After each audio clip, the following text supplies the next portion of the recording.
আসসালামু আলাইকুম সম্মানিত ভিউয়ার্স, আপনারা স্ক্রিনে যে একটি মুরগি দেখতে পাচ্ছেন, আপনারা স্ক্রিনে দেখেন মুরগিটি ডিম পেড়েছে মাত্র কিছুক্ষণ হলো।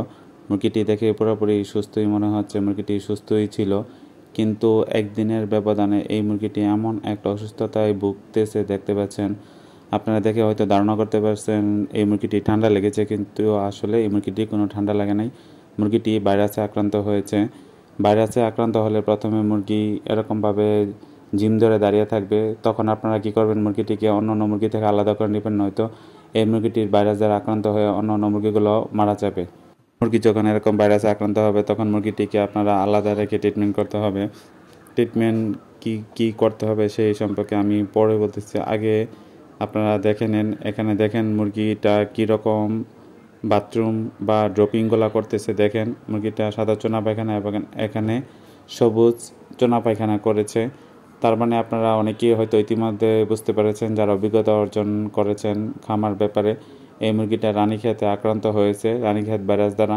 এখন এই মুরগিটা পাশাপাশি পিছনে যে মুরগিটা দেখতে পাচ্ছেন, যদি এই দুইটা মুরগিকে আমি একসাথে রাখি, দেখা যাবে যে ওই মুরগিটাও রানীক্ষেতে আক্রান্ত হবে। এজন্য আপনারা আলাদা রেখে ট্রিটমেন্ট করবেন। ভিডিও শেষে আমি আপনাদেরকে একটি টিপস জানাবো কোন কোন সময়ে রানীক্ষেতে বেশি আক্রান্ত হয়। বছরে দুইটি সময়ে রানীক্ষেতে বেশি আক্রান্ত হয়। তার পূর্বে চলুন আমরা জেনে নিই, যখন রানীক্ষেত আক্রান্ত হবে তখন আপনারা কি ট্রিটমেন্ট করবেন।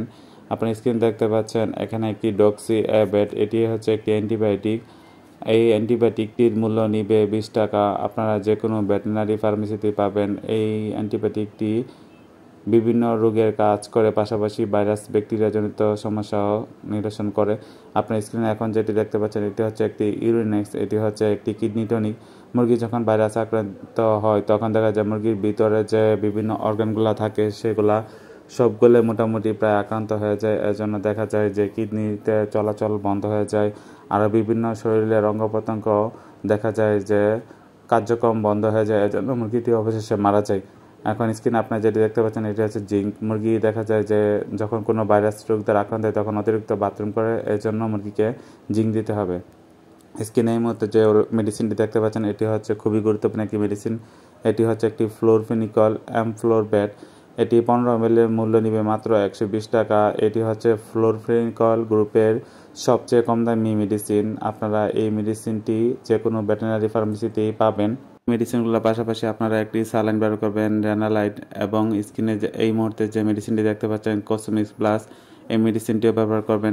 এখন আমি আপনাদেরকে সেই টিপসটি বলতেছি, যে টিপসটি বলার কথা ছিল সেটি হচ্ছে, আপনারা শীতের শেষে ফেব্রুয়ারি মাসের পূর্বে রানীক্ষেত ভ্যাকসিনটি অবশ্যই করাবেন, এবং জুন মাসে অবশ্যই রানীক্ষেত ভ্যাকসিনটি করাবেন, কারণ জুলাই মাসেও রানীক্ষেতের প্রাদুর্ভাব বেশি দেখা যায় এবং ফেব্রুয়ারি মাসে রানীক্ষেতের প্রাদুর্ভাব বেশি দেখা যায়।